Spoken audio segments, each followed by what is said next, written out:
You are sitting in your car in the driveway, and the engine has been off for 10 minutes.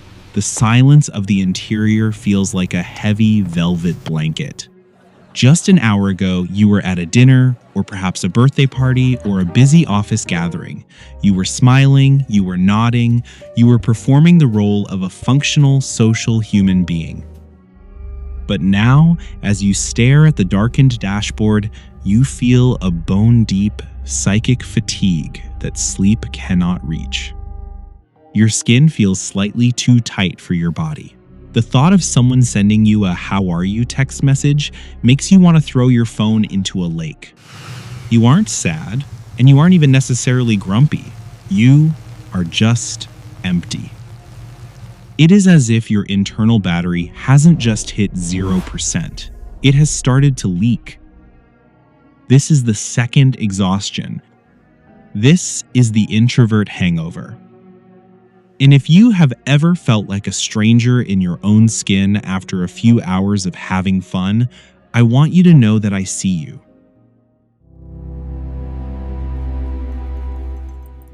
Right now, I want you to take a deep breath and let go of the guilt you have been carrying.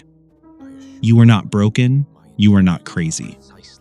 You are not cold, and you are certainly not antisocial. For years, you have likely looked at people who can bounce from a party to a concert to a late-night diner and wondered, what is wrong with me? Why do I have a shelf life? You've probably apologized for leaving early or felt like a burden because you needed a recovery day after a simple weekend trip. Please, stop apologizing to a world that doesn't understand your frequency. What society calls a flaw or being difficult is actually your nervous system doing exactly what it was designed to do. You are a high-precision instrument in a world that is playing a very loud, very blunt drum. Your exhaustion isn't a sign of weakness. It is a sign of depth.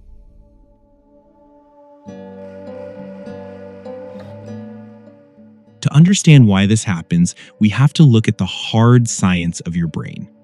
Research from institutions like Harvard and the National Institutes of Health suggests that people who experience this second exhaustion often fall into the category of sensory processing sensitivity, a term coined by Dr. Elaine Aron. It is estimated that 20% of the population has a nervous system that processes information more deeply than others. Imagine, for a moment, that most people's brains process the world in standard definition. Your brain, however, is wired to process every single moment in ultra-high definition.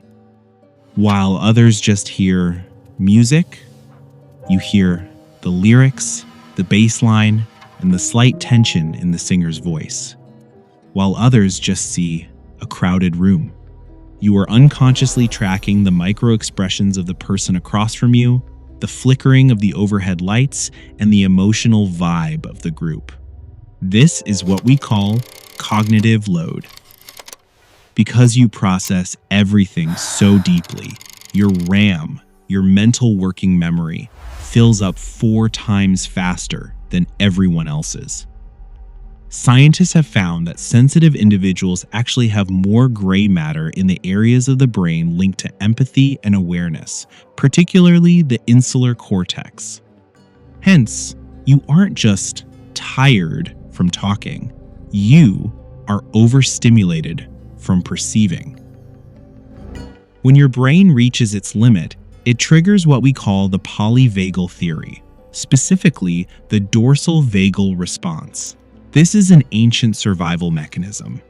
When the world becomes too loud, too bright, or too demanding, your nervous system decides that the environment is no longer safe for your energy levels.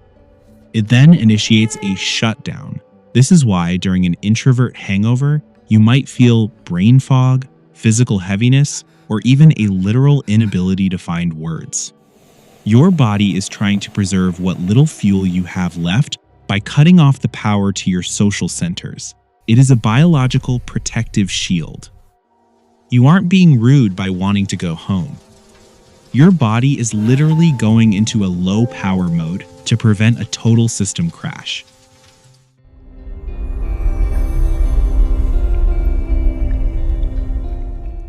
It is easy to resent this trait, but I want to reframe it for you. This isn't a modern malfunction. It is an ancient evolutionary advantage. Thousands of years ago, our ancestors survived because of people like us. In every tribe, there was a need for the watchers, the ones who stayed on the periphery, who noticed the slight change in the wind, the subtle tracks in the dirt, or the shifting mood of a rival group. You are the descendant of the survivors who noticed danger before anyone else did. You are running an ancient, high-sensitivity alarm system that kept humanity alive. Today, that same trait makes you an incredible listener, a deeply intuitive friend, and someone who can see patterns that others miss entirely. You are the person who notices when a friend is hurting even when they are smiling. You are the person who can find beauty in a quiet corner that everyone else walked past. You don't have a lower capacity for life. You have a higher capacity for meaning.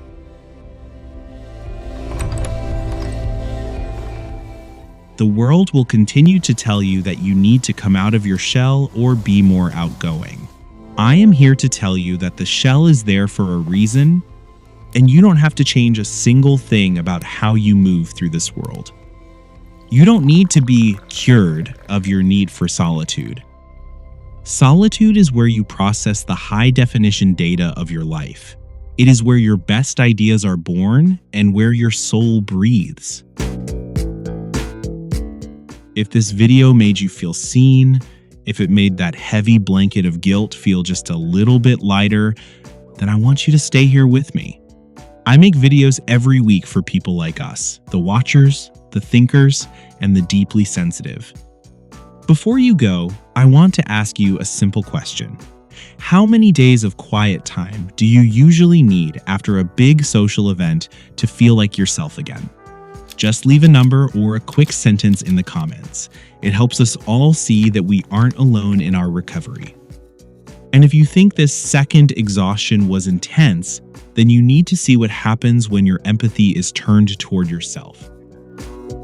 Click the video on the screen right now. It goes even deeper into the psychology of why we hide from the world, and I promise you it will hit even harder than this one. I will see you over there.